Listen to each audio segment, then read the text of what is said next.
সম্পদ মনে করছিল হিন্দুদেরকে যে আমরা বাপের ধন পাইছি। 14 সালের নির্বাচনের মধ্য দিয়ে আমরা তখনই বয়কট করছি, 14 সাল পরের থেকে আমরা কিন্তু তার বিরুদ্ধে আমরা সংগ্রাম চালাইছি যে ব্যবস্থা বদলাও, ক্ষমতা ছাড়ো, দুঃশাসন হটাও, ব্যবস্থা বদলাও। এই আন্দোলনকে সামনে রেখে আমরা রাজপথে 14 সাল থেকে আমরা রাজপথেই ছিলাম।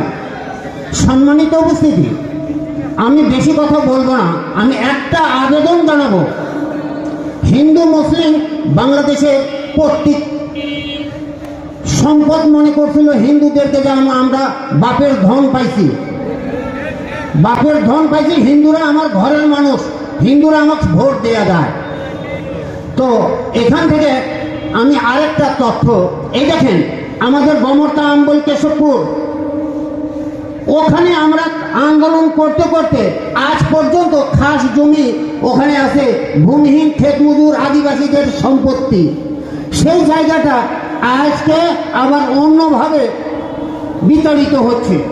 আজকে আমাদের মাননীয় জাতীয় সংসদ সদস্য রয়েছেন, আমাদের ওখানে দুর্ভাগ্য চলছে, ওদেরকে হুমকি ধামকি কিন্তু এখনো চলছে।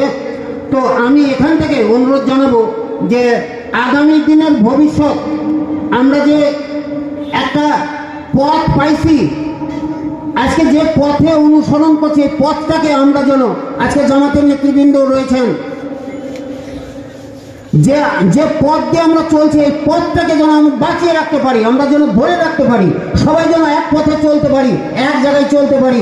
সবাইকে ধন্যবাদ, আমি আর কিছু বলবো না। আমার এই আবেদনটুকু আপনারা গ্রহণ করবেন, এটাই আমার আশীর্বাদ। সকলকে ধন্যবাদ।